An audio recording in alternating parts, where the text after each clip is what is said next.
Welcome to Shaunie's World. These are just my thoughts with a comedic side of humor. But if you're cool with your girl, go fool with your girl. Appreciate you for dropping by. Disclaimer. Shaunie B loves the animals. I like to consider myself as the animal whisperer. I don't like insects, I don't like bugs, but I love animals. You heard me? But I know that if I've never met the animal before in like a wildlife setting, meaning just randomly stray type animals, then those I'm kind of leery about. But a friend's animal, a friend's pet or something like that, I can warm up to them. You know what I'm saying? Because they say if an animal barks at you, growls at you, scratches at you, then your energy is bad. But if you come around and that dog that's never seen you walks up to you, greets you, and lick you, then your energy's good. I'm taking you to Iowa, y'all. Iowa. Now, I will say this, that the Davenport Police Department, they're investigating this serious matter. Now, there is a family that's heartbroken because their family dog is now dead.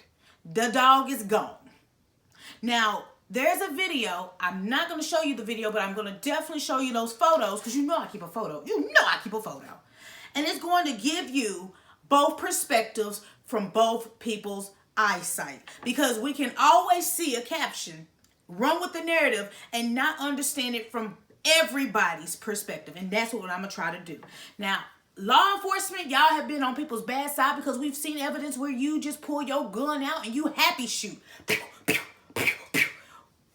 And then we've seen some instances where you do a great job and you're supposed to shoot. And when I first read this caption, and the caption said, sensitive content, he was wrong. Police officer fatally shoots family dog for charging at him.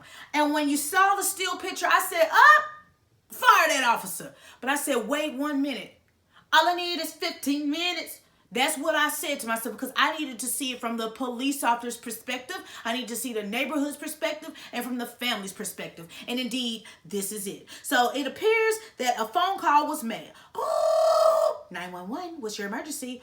Oh my God, there are 4 aggressive dogs out in the street. We need you guys to bring an officer out to diffuse the disturbance because we're scared and we don't know what these vicious dogs are going to do. 10-4, we're going to send a unit out. Thank you so much. So the unit goes out.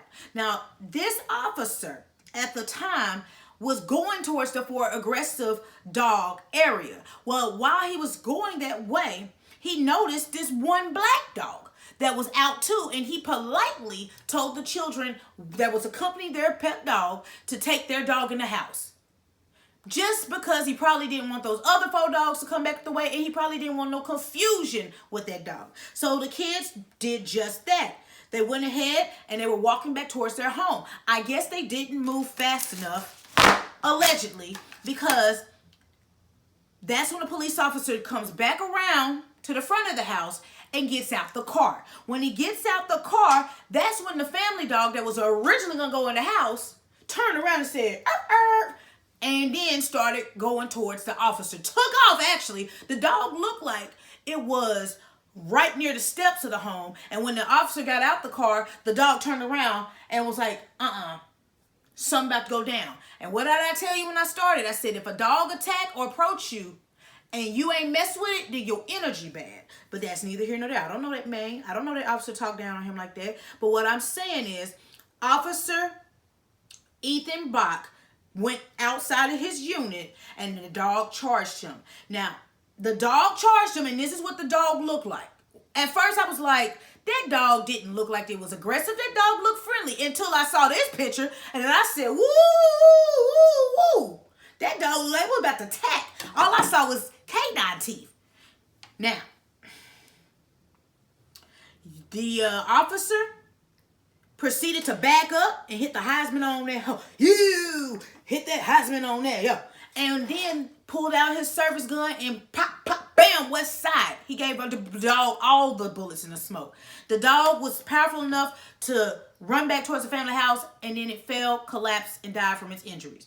And of course, the children, quote, unquote, well, we'll say quote, the children could be heard crying, and Officer Brock was overheard saying, it's because you let your kid out. The children's father says, and that's Dunn, Mr. Dunn, says, instead of continuing his pursuit to the 4 dogs at large, the officers decided to investigate an unnecessary altercation that ultimately could have been avoided, and then he shot my dog. So now the father, Dunn, is saying the officer needs to lose his job and there needs to be some type of repercussion. The officers now released footage shows the aggression of the dog from the angle of the officer and the dog. And then the other picture shows the back image of the family in the house when you see the back of the dog running towards the officer. Now you're probably saying, Shaunie B, how you feel about it? Oh, baby, you know I'm about to tell you, Biz Markie. Before I saw these images, and before I saw the full video from every angle, at first I thought the aggressor was the officer. Now, lo and behold, the officer saw the dog was loose. The officer should just stayed in his car and gave directions. That would have been the smartest thing to do, Officer Bock. I ain't tell you how to do your job because I didn't even finish Police Academy when I tried.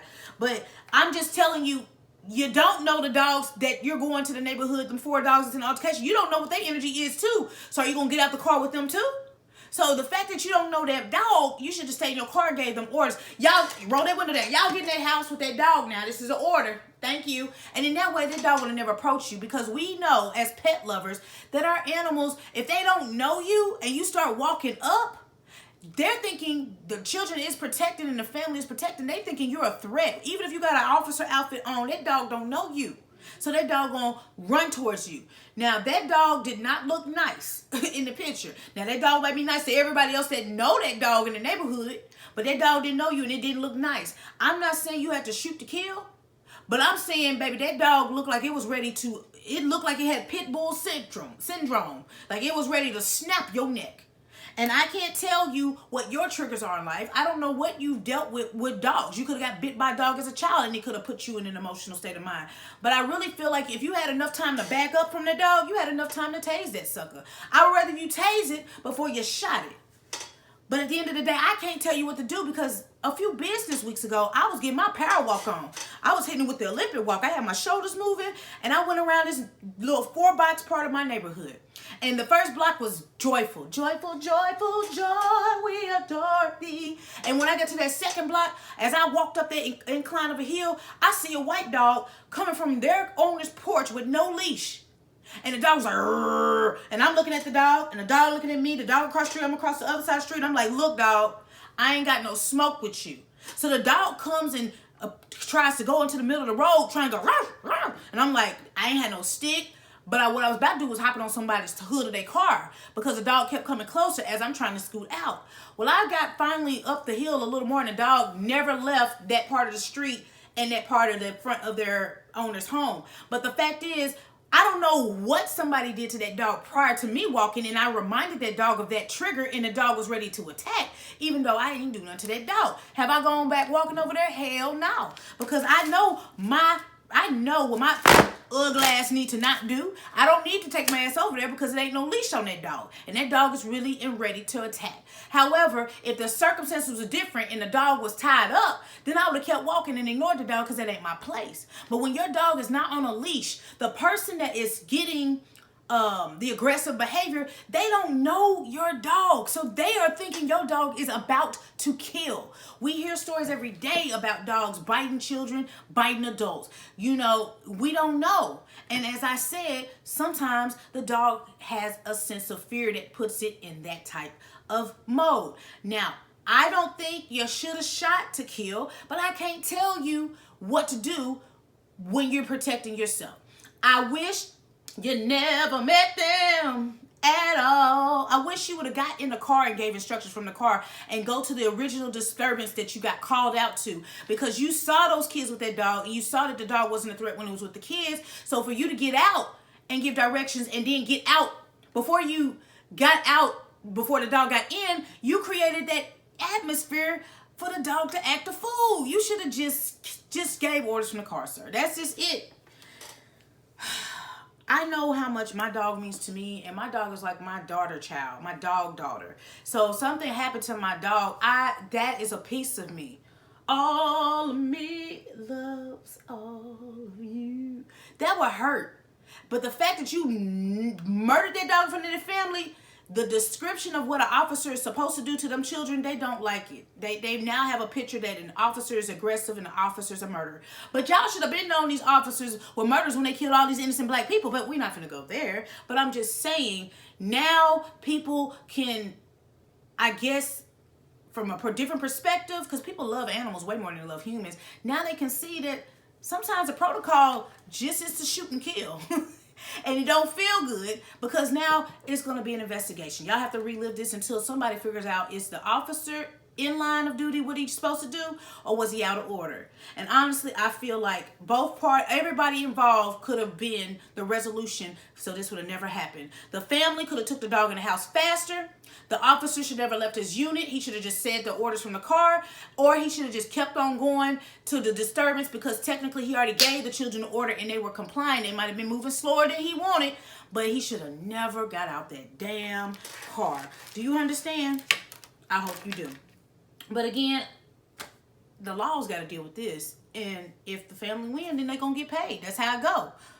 But when I saw that dog teeth, I said, oh no, that dog definitely was an aggressive dog. Whether that dog was nice on every other day, it was aggressive at that moment, and that would have scared the shiznai out of me. Come on now. But I'm just the messenger, y'all. It's your girl, Shaunie B. If you're cool with your girl, go on fool with your girl. Make sure you check out my website. That ain't even the right way. Y'all gonna let me embarrass myself like that? Check out the website, www.shauniebeentertainment.com. Check out the fan gear, option drop donations. No pressure to do either of the two, because I do see the like, shares, and comments, and that warms my heart, y'all, for real. I know y'all think that I just be gassing y'all, but I'm dead serious. I love the love. Because y'all can be anywhere in the world. So that's why I go over and beyond and thank you from my lips to your ears, so you know I appreciate you. It's the little things for me. But let's hop in them comments.